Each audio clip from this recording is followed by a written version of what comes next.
Hi, it's Natasha. This will be a little mini class on how to drop the hammer, which means going from your hands, dropping to your forearms in different arm balances and inversions.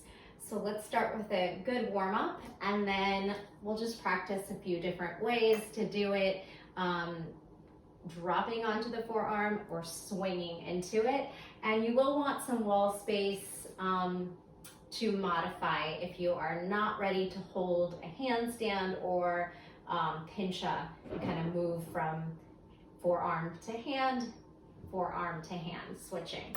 So wall space, and let's get started. Start at the back of your mat so you have space in front of you. Roll the shoulders. Let's take a deep breath in. And a big sigh out the mouth. Tuck the chin down. Let it be heavy. And then let that heavy head take you down into a forward fold. Wherever that is in your body, you can bend and straighten the knees. Let the head be heavy. Let's open up through the back of the legs. Elongate the hamstrings. Even if your knees are bent, that's fine. Or just work them straighter at your own level. And then allow the head to just be heavy. You can grab onto the base of the neck and let gravity take over. Your heavy head creating more length in the vertebrae all the way up through that cervical spine. And then we'll take our hands to the mat. Even if your knees are bent, start to plank walk forward. So we will want to stretch the wrists. Once you hit your plank, rock back and forth, forward and back. Spread your fingers, index finger forward so you have an external rotation in the hands happening. Scoop the belly in, protract the shoulders. Shoulders over fingers and back, and then walk back. Take a counter stretch, flip the hands upside down. You could step on them if you'd like. Wiggle your fingers at your wrists, and then blink the fingers, give them a little shake. Walk out to plank, hold your planks, open up the feet, and then sway the hips from side to side. And you can pick up that opposite hand, just getting used to some movement of the hands before we take our commando. Keep scooping the belly in, swaying hips, lifting up hand. You can reach back. Last set. And then crawl back, taking your counter stretch. Flip the palms, drop your heavy head down, shake it out. Give your wrists a little shake, shimmy, ragdoll up, inhale, stretch. Over the head, pull the shoulders back, arms behind the ears. Exhale, forward fold, plank walk. Let's add on a commando. So you'll do this lowering right here. Elbow, elbow, hand, hand, other side. Elbow, elbow, hand, hand. Crawl your way back. And then ragdoll your way up. Big inhale, stretch. You can grab opposite elbow. Give it a gentle tug. Tuck the tailbone, scoop in through the belly and ribs. Exhale, hands down. Ragdoll, walk it out. Do that again. Forearm, forearm, hand, hand. Forearm, forearm, hand, hand. Walk back. All right, next one, we're gonna go to a long plank and practice dropping your forearms together as a unit. Crawl out, get those arms long, and then slowly lower to forearms. If you can't quite lift back up, just walk onto your hands like you did before. So all these movements are just building strength in the shoulders and getting used to moving your hands to your forearms, lifting one hand and lowering both at the same time. Try that one again. Walk to a long plank. Pull the elbows back. So like the triceps are working here as you slowly land. Hug the elbows inward, protract the shoulders, and then you can lighten your load by kind of leaning forward, shoulders forward to lift off the elbows. Let's come down to the knees and take a moment there. We can practice it in tabletop to make it a little bit easier. Let's take a cat-cow. Exhale, inhale, exhale, inhale. Go ahead and set your shoulders over your fingertips. Remember, we're hugging the elbows inward, wrapping the triceps forward, the crease of the elbow forward. The biceps forward, but the crease of the elbow. So the elbows bend and your triceps do the work to lower and then lift. So definitely easier this way. We can practice here a few times. Let's do 4. And lift. Lower with control. 3. And lift. 2. And up. Slow lower and lift. Next layer would be to hover off your knees. So pick up those knees, tuck your toes under, forearms. Again, remember to shoot the shoulders forward to lighten the load on the elbows. If you don't need to, you don't have to do it that way. This definitely takes more strength. But to make it a little bit easier for you, you can almost like hop the energy forward, taking your weight and lightening your load with momentum. So just some ways to do that.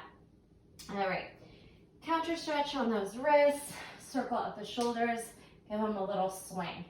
Let's practice from hands to forearms in different ways, moving into a downward facing dog. And we'll lower, let's do one at a time to start. So drop one elbow down. You can prop up onto the other fingertip, press into the hand and lift. One other elbow down, maybe reach the fingertips out, forearms, hands. So elbow to hand, elbow to hand. So that would be one at a time. Moving from down dog to dolphin as a unit, couple ways to try this. You could shift your eyes and head forward and lower down, and like I said, use momentum to spring up. You could keep the head back, lower and lift without momentum, definitely harder. Also take some hamstring flexibility to keep those legs straight, but you can always bend the knees. This isn't really about flexibility today. So practice a lot of handstand to down dog to dolphin. Well, let's try to do this in a side plank. Coming into a modified side plank, lower onto one knee, other leg extends long. We'll press into that hand. So I'm using my right hand. If you're mirroring me, you're on the left, and you're gonna just dip and lift. Lower to forearm, pop up to hand. Lower to forearm, press into the hand, spread the fingers. You could try this with the leg abducted. So we're lifting that top leg and we're practicing dropping to elbow, popping up to hand. Drop the hammer, press it on up, drop and lift. Let's do a few on the other side. Starting with the leg extended, hand down. Quite a big side body stretch. So maybe just breathe into it a little bit and then see when you're ready. You're also kind of pulling the elbow inward, so we're not letting anything splay out. So we need to control that landing, and it's okay to compensate by turning your body downward a little bit if it feels intense on the side body. Down and up. When you're ready, try it with the leg abducted. And maybe you walk your hand out a little further, pop it up, lower, 4, hand, forearm, 3, hand, forearm, 2, and last one right here. Use that outer thigh to keep that leg high, press into it, and come on off. All right, trying it in side plank is quite challenging, so I like to use my top hand as a training wheel. So you're gonna pop up onto your left side if you're mirroring me. Then your top fingers will come down as training wheels. You'll bend the knees, land on the forearm, and then press back into the hand. You can lift the elbow, fingertip training wheel, forearm, hand. 2 more. You could try it without the training wheels, but like I said, it's really hard, and if you get stuck at the bottom, that's okay. Use your hand to come out of that. That one's quite challenging, so that's why I like to use the top hand to make it a little bit more accessible. So coming into side plank, top fingers are your training wheels, lower to forearm, pop up to hand. Training wheels, forearm, hand, elbow up. 2 more. Bend the knees, straighten and lift, bend, lower, pop up, lift, and then if you wanted to try, I don't know if I can do this side, forearm. This one you want to use that momentum and your feet to press off. All right, quite challenging. Another fun way is to try in a reverse table, also known as a crab. So let's go ahead and bring it on up to reverse table. Scoop the hips up, pull the shoulders apart. So just the stretch here, open up the chest. We'll do this one arm at a time called crab reach. So I'll face away from you, right hand up. You can turn your fingers backwards and then reach the hips up, arm over the head. Now, as you lower, you're gonna send your hips towards your heels and lower onto the forearm, and then as you lift, again, send the energy back. Drop and lift. Find a way that makes it work for you, and if it doesn't, that's okay too. You don't have to be able to do it in all the directions. Some of these are quite challenging, but if you can, you'll definitely be able to do all the harder stuff too. So fingertips backwards, shoulder presses down away from the ear, crab reach, lower as you sit the heels, the hips down towards your heels, and then spring up. Try 4, 3, take your time. You can always hit pause if you want to practice anything longer, or if this one's just like a no-go, skip it and reach. All right, come on down and counter stretch the wrists, relax the shoulders a bit. The first way to try it would be from 8-angle pose, and that is probably the easiest way, and you're closest to the ground. So if you fall, it will not hurt. You'll just kind of land down on your butt. So 8-angle pose, we start by wrapping your leg over your elbow or perhaps up onto your shoulder. So thinking of your leg like a backpack strap, you're gonna lift and hike it over. You need to use your inner thigh muscles, adduction, to hug the knee in so that leg doesn't fly off. You're trying to hug it above the elbow. Take your bottom leg, cross it over, and then to get off your butt, you're leaning your whole body weight forward until you're light enough to pick up. So there is your 8-angle. Your shoulders are forward, your hips are back. So I'm gonna spin and then lower onto the elbow. Practice that.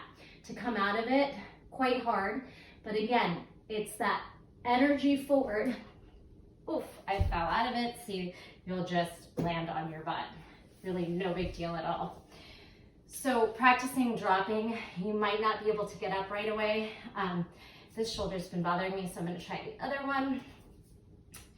Hook and come into 8-angle by leaning forward, hips back. So you're gonna swing the elbow down, push the shoulders down, squeeze the core, and then lean forward to pop it back up. All right, so that's a fun one to practice. Probably the first way that you might be able to get into that. All right, let's move into our next one, which will be going from crow to funky crow or all the way down into baby crow. For this one, you might want to grab a pillow, and I'll show you a couple different ways to use that pillow. If you feel like you're going to face plant, have it in front of your face, but to have it behind your arms to land onto is really nice too. So maybe grab 2 pillows, depending on how strong your crow is. So in this crow, we want to get our knees really high into our armpits so that we can land on the forearms and not lose the knees on the arms. So we can do this by bending the knees, getting the hips up really high, spread the fingers, shift all your energy forward as you push the shoulders down, find your crow. So again, it's that action of spinning, turn your hips the way you're going, and then try to land on one forearm and then the other. Practice that a lot. Try it different ways. You're gonna fall a lot in this. If you've never done it before, you probably have a lot of falls. You might lose some skin on your elbows, so just be really safe. I highly recommend a softer surface. I'm doing this on a rug and then my yoga mat, maybe in grass, sand, double, triple, or a thicker mat. All right, so be safe. None of this is worth an injury, and it's also quite easy to land on your face. So again, a pillow is helpful. I'll show you what this looks like without anything. You'll come into your crow pose. You'll slowly bend the elbows, try to land. Oh, lost that one, so I'll try again. Hug the knees in, lean forward. Try to keep those hips high. I'm gonna try to keep my body weight forward. Oh, landed on my head, and then lower and lift. So I made it down and then tapped my head on the ground and then did the other side. Perfectly fine, didn't hurt myself. Probably be a good way to learn. Let me try that one more time. Shake it out. Spread your fingers. Let me try this way. Spread those fingers, get those hips up high, and then take your time. Slowly lower. Save it by squeezing the heels up and lower, and then hug the knees back in. Protract the shoulders, hug the heels in towards the butt. Got it that time. All right. Take your time. Again, if you need breaks, this is a lot for the shoulders to do it all in one day, but I just want to give you all the fun options. So the next thing you might practice is going from headstand and trying to lift up into forearm stand. Or if you have funky pincha in your practice, coming into a funky pincha and then trying to lower one hand down. So let's try that one. Your hand is back by your elbow. Your elbows are shoulder width apart. That is the form for funky pincha. Doesn't matter which side, you can try it on both sides. But make sure the hand is back by the elbow so you have a really strong foundation. Stag legs are usually the most stable because you can counter the weight forward and back. As you land, it helps. So keeping the legs up together is a lot harder to balance. So let's come up into a funky pincha. Kick, press into the hand as much as you're pressing into the forearm. Then lean into the elbow as you transfer down to the forearm. If that was easy, lean into the other forearm and see if you can shift the other hand up. So something to work on. Can be quite challenging. For me, it's fairly easy, but everybody's different. If you're not there yet, practicing headstand, lifting into pincha is a great way to prep for all of this. So come into a supported headstand, however you want to get in there, and then bring your hands down. Start to lean your weight back a little bit so you can pop up off your head and lift it. Good. If you have that, again, maybe you stag, try to lean into one side and pop a hand up.